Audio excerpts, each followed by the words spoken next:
l'AMIBA. Mesdames et messieurs les responsables des entreprises chinoises, chers invités, mesdames et messieurs, B3, c'est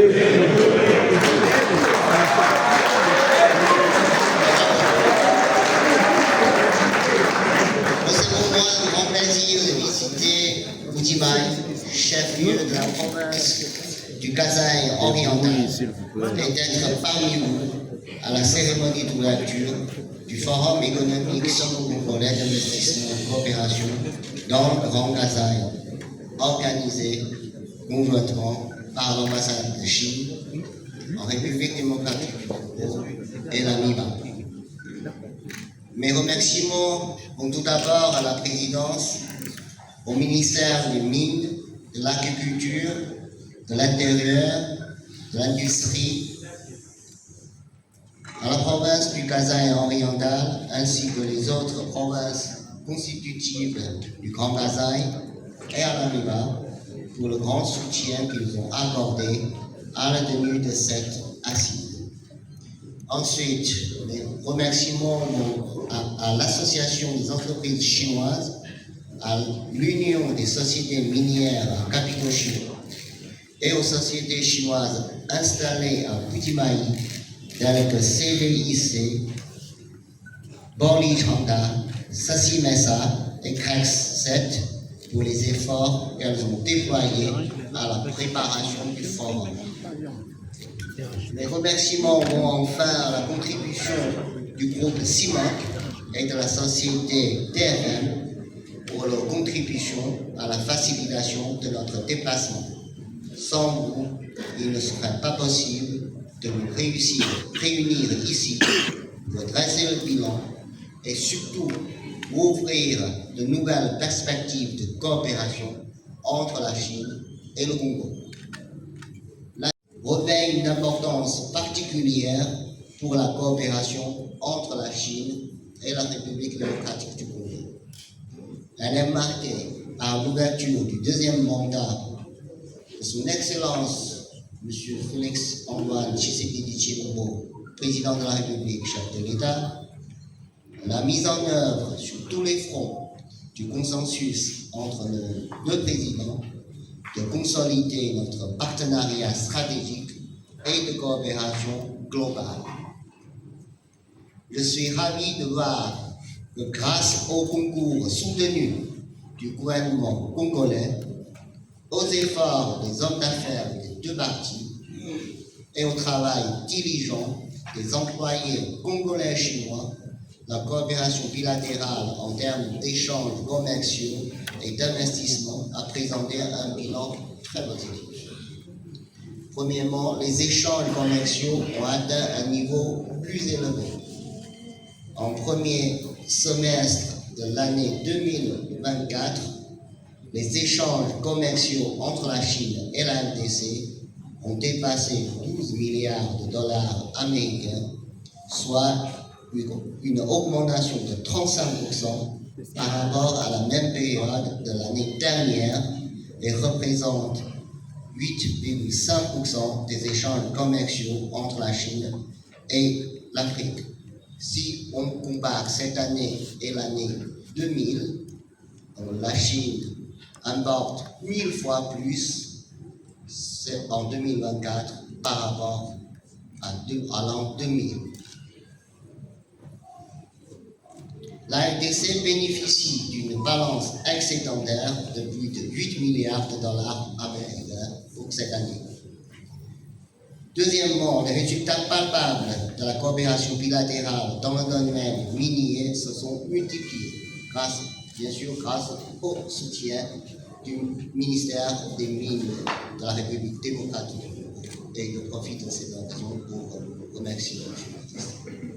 En tant qu'acteur majeur dans la filière copro-copaltifère de la RDC, les sociétés à capitaux chinois cherchent activement à élargir la coopération dans l'exploitation et la mise en œuvre du lithium avec leurs partenaires congolais. Les impôts payés par les sociétés minières à capitaux chinois ont totalisé plus de 3 milliards de dollars américains pour l'année 2023, avec l'essor de l'industrie minière, de l'industrie lourde, des infrastructures et du secteur tertiaire, les entreprises chinoises les entreprises à capitaux chinois ont créé plus de 100 000 emplois directs, sans compter les emplois indirects créés par la synergie tant en amont qu'à l'aval de la chaîne de valeur. Les ressources de diamants dans le Grand Kasaï sont de renommée mondiale. Depuis 2013, la société chinoise AFECC a opéré à Bujimayi en créant la Sassine SA, construit des chaînes de production minière modernes, réhabilité les centrales hydroélectriques de Bovo, créant plus de 1000 emplois directement. Troisièmement, les entreprises chinoises ont apporté une contribution accrue à la partie congolaise dans sa va vers la modernisation en construisant de nombreux projets d'infrastructures d'envergure. Dans le Kasaï oriental et le Kasaï central, la partie chinoise a déjà réhabilité le système d'adduction d'eau, construisant la route nationale numéro 1 et le marché moderne de Dibumba. Sont en cours les travaux dans la réhabilitation du système d'adduction d'eau à Bujimayi, la route Bujimayi-Ngumba, la route Bujimayi-Mouvine, Tidou, phase première et phase seconde, et la modernisation de l'aéroport de Bujimayi.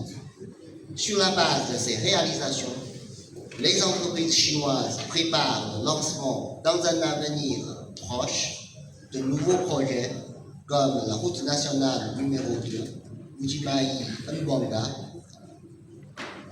et en moyen terme, la réhabilitation de l'aéroport de Chikapa et le stade de Kananga. J'ai le plaisir de vous annoncer que les deux parties sont en discussion pour la mise en œuvre de davantage de projets de coopération, tels que la cimenterie, avec le nouveau procédé à sec dans le Kasaï, que nous venons de poser la première pierre. Hydroélectrique de Chiala et le centre de formation professionnelle orienté vers la jeunesse locale. Quatrièmement, les entreprises chinoises travaillent plus activement au partage de bénéfices avec les communautés locales pour promouvoir le développement socio-économique et le bien-être de la population. Comme vous pouvez le constater dans la vidéo que vous venez de diffuser, les partenaires chinois prennent pleinement leurs responsabilités sociales dans les domaines de l'éducation, de la santé, de l'eau et de l'énergie, de la barrière, du renforcement de capacités et des infrastructures publiques pour créer des communautés de destin et d'intérêts partagés avec le peuple congolais. L'approfondissement de la coopération sino-congolaise, la région du Grand Kasaï va en tirer davantage de profit. Mesdames et messieurs, chers amis, le sommet 2024 du Forum sur la coopération Chine-Afrique va bientôt se tenir à Beijing. Le thème du forum est s'associer pour promouvoir la modernisation et construire une communauté d'avenir partagée Chine-Afrique de haut niveau.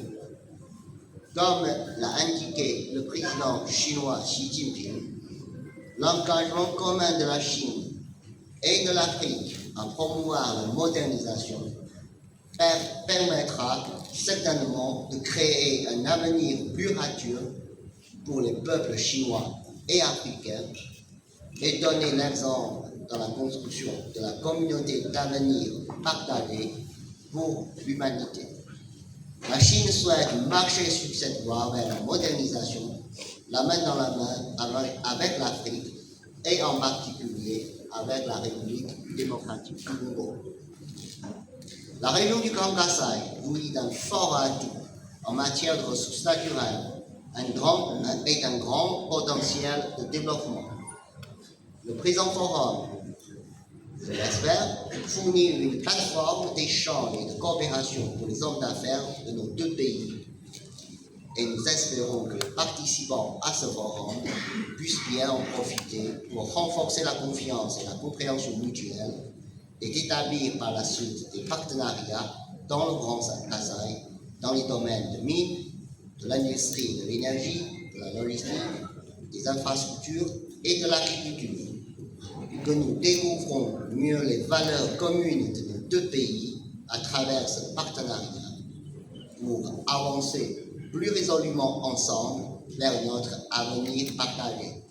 Enfin, je souhaite plein succès au Forum économique sino-congolais d'investissement et de coopération dans le Grand Kasaï.